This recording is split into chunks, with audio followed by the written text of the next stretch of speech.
Hello everyone. CUT MBA के PYQ series में आज हम लोग एक स्टेटमेंट प्रॉब्लम के क्वेश्चन को डिस्कस करेंगे। ये क्वेश्चन जो है सीयूटी एमबीए पेपर कोड सीओक्यूपी 12 में ईयर 2025 में पूछा गया था। हर बार जो है आपके एग्जाम में कम से कम स्टेटमेंट से रिलेटेड 2 से 3 क्वेश्चन पूछे जाते हैं। अब ये कंक्लूजन भी हो सकता है, स्टेटमेंट कंक्लूजन भी हो सकता है, स्टेटमेंट एजम्पशन भी हो सकता है, स्टेटमेंट आर्गुमेंट भी हो सकता है, कॉज एंड इफेक्ट भी हो सकता है, कोर्स ऑफ एक्शन भी हो सकता है। तो लास्ट ईयर देखिए कॉज एंड इफेक्ट से एक क्वेश्चन था। इसमें आपको क्या करना होता है, देखना होता है, पहचानना होता है कि कौन सा कॉज है, उसकी वजह से उसका क्या इफेक्ट पड़ रहा है। अब एक बार जो है ना क्वेश्चन पढ़ते हैं, फिर आपको आइडिया लगेगा इसमें क्या हो रहा है। देखिए दिया गया है कि this year there is an unprecedented increase in the number of unemployed youth compare to the previous year.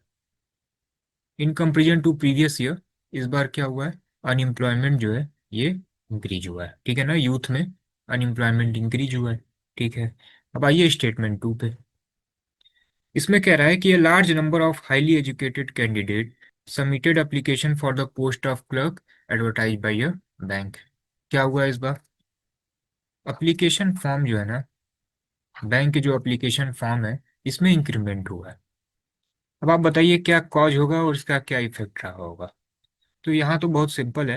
अब आप यहाँ सिंपली इसको आप समझ सकते हैं कि अनएम्प्लॉयमेंट जो है ना ये कॉज है। ठीक है ना, अनएम्प्लॉयमेंट क्या हुआ है, बढ़ा है।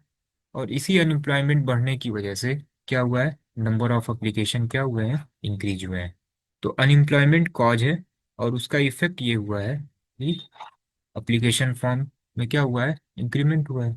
तो सिंपल, ऑप्शन ए देखिए, statement 1 is cause and statement 2 is effect. Simple है ना। तो देखिए जितने भी स्टेटमेंट टाइप के प्रॉब्लम है हम आपसे कहते हैं कि आपने अगर इसको कभी नहीं पढ़ा है या कभी भी आपके एग्जाम में क्वेश्चन आए तो आप इसको बस प्रैक्टिकल लाइफ से कनेक्ट कर दीजिए। ठीक है ना, ऑलमोस्ट 99% जगह जो है ये लॉजिक काम कर जाएगा। कुछ थोड़े से टफ क्वेश्चन होते हैं तो उसकी प्रैक्टिस होनी चाहिए, अदरवाइज 99% आप प्रैक्टिकल लाइफ से कनेक्ट करिए, आंसर आपके सामने आ जाएगा। आप देखिए, अनएम्प्लॉयमेंट क्या है, कॉज है, और इसी की वजह से एप्लीकेशन फॉर्म क्या होते हैं, इसमें इंक्रीमेंट होते हैं। सिंपल ना। तो ये कॉज था पहला वाला स्टेटमेंट, एंड दूसरा वाला स्टेटमेंट क्या था, इसका इफेक्ट था। सिंपल। तो एक और पीवाईक्यू के साथ हम लोग फिर मिलेंगे नेक्स्ट वीडियो में।